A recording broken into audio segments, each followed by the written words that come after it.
Lors d'une conférence de presse samedi, la chef exécutive de Hong Kong, Carrie Lam, a annoncé la suspension de l'amendement du projet de loi contre les fugitifs.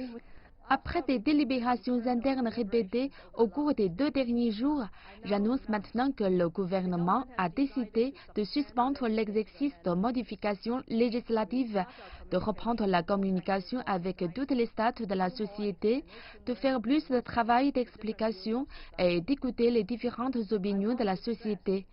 Je tiens à souligner que le gouvernement adopte une attitude ouverte pour comprendre les points de vue sociaux différents sur le projet de loi. Elle a de plus déclaré que le gouvernement n'établirait pas de nouveau calendrier pour le représenter. Nous n'avons pas l'intention de fixer de date d'échéance à ce travail et nous promettons de faire rapport aux membres du groupe du Conseil législatif sur la sécurité et de les consulter avant de prendre une décision. Carrie Lam a également déclaré qu'ils avaient présenté des amendements à la proposition à 2 occasions au cours des derniers mois. Le projet de loi a été proposé par le gouvernement hongkongais en février pour autoriser le transfert de fugitifs à des juridictions avec lesquelles Hong Kong n'a pas d'accord d'extradition, dont la partie continentale de la Chine, Taïwan et Macao.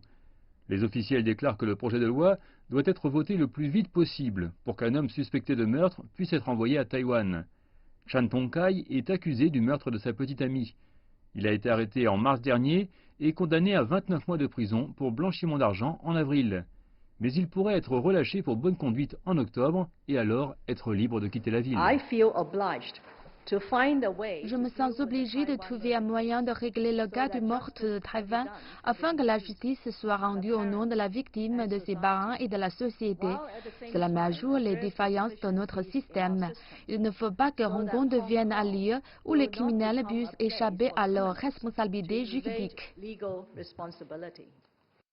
Plus tôt, près de 930 000 personnes ont signé une pétition en ligne pour soutenir les efforts du gouvernement pour approuver le projet de loi. D'autre part, ceux qui se sont opposés au projet de loi ont organisé une grande manifestation, selon Carrie Lam. Ils ont occupé les rues et usé de mesures violentes pour vandaliser le complexe du Conseil législatif mercredi. 22 officiers de police ont été blessés. La police a répondu avec force après plusieurs avertissements ignorés. La chef exécutive a déclaré qu'une communication plus effective avec le public sera nécessaire à l'avenir.